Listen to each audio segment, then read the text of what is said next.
How can a person verify and check his NTN? जी बिल्कुल। आप ये पूछ रहे हैं कि एक बंदा अपना जो एनटीएन वेरीफाई किस तरह कर सकता है, जी कि इसका जी। मतलब ये मैं समझा हूँ कि एक बंदे ने ये चेक करना है कि उसका एनटीएन बना भी है या नहीं बना। ये हाँ जी। या एक बंदा आता है एक कंसल्टेंट के पास, लॉयर के पास, वो कहता है कि मेरा एनटीएन बना दें। तो उस समटाइम्स जो लोग आते हैं वकला के पास, कंसल्टेंट्स के पास, वो कहते हैं हमारा एनटीएन बना दें या हमें एनटीएन ले दें।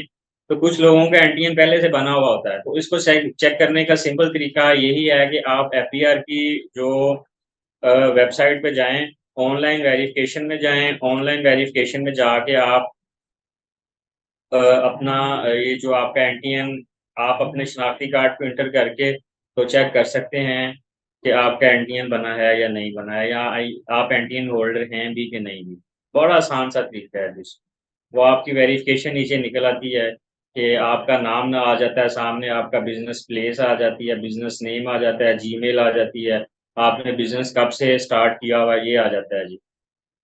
जी, बिल्कुल ठीक है। अच्छा सर, इसी की मद में एक और क्वेश्चन है कि हाउ कैन एन इंडिविजुअल और a company change it's NTN number? For example एक कोई इंडिविजुअल बंदा है जैसे कि मैं हूँ, या फिर कोई एक कंपनी वाला कोई पर्सनैलिटी है जो एक कंपनी रन कर रहा है, तो वो अपना एनटीएन नंबर एक तो ये बता दें कि क्या वो चेंज कर सकता है या नहीं? एंड सेकंडली कैसे कर सकता है अगर कर सकता है तो? जी बिल्कुल, जिस तरह मैंने पहले 181 का बताया है, इस तरह जो जो इंडियन इंडिविजुअल्स को हैं वो तो एक बार इशू हो जाते हैं। जैसे मैं एक इंडिविजुअल पर्सन हूँ, एक इंडिविजुअल अपना बिजनेस रन कर रहा हूँ, आप एक इंडिविजुअल बिजनेसमैन हो सकते हैं।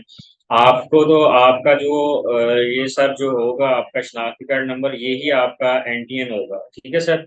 और ठीक है। ये जब आपको एक बार इशू हो जाएगा तो फिर इसमें आप बिजनेस तो एक से ज्यादा ऐड कर सकते हैं।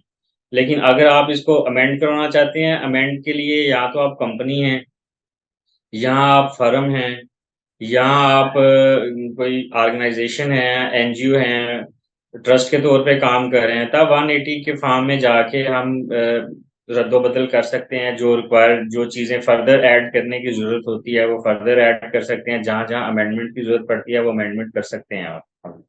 तो ये अमेंडमेंट पॉसिबल है, लेकिन डिपेंड करता है कि अमेंडमेंट किस नेचर की हैं। रिगार्डिंग एनटीएन भी अमेंडमेंट्स हो सकती हैं। एक से some time computerised clerical mistake हो जाती है, कोई टिपोग्राफिकल मिस्टेक्स हो जाती हैं, कंप्यूटर जो पीछे से सिस्टम होता है उसमें से एक से ज़्यादा एनटीएन इशू हो जाते हैं। तो या एनटीएन रॉन्ग बन जाते हैं। तो इन चीज़ों को हम जाके अमेंड कर सकते हैं, एफबीआर के ऑफिस में जाके बिफोर कमिश्नर भी हम एप्लीकेशन दे के इसको अमेंड करवा सकते हैं, और पोर्टल पे बैठ के भी हम इसको अमेंड करवा सकते हैं। ये पॉसिबल है, ये होता है, और ये चीज़ें आसानी के साथ इनको फाइंड आउट किया जा सकता है।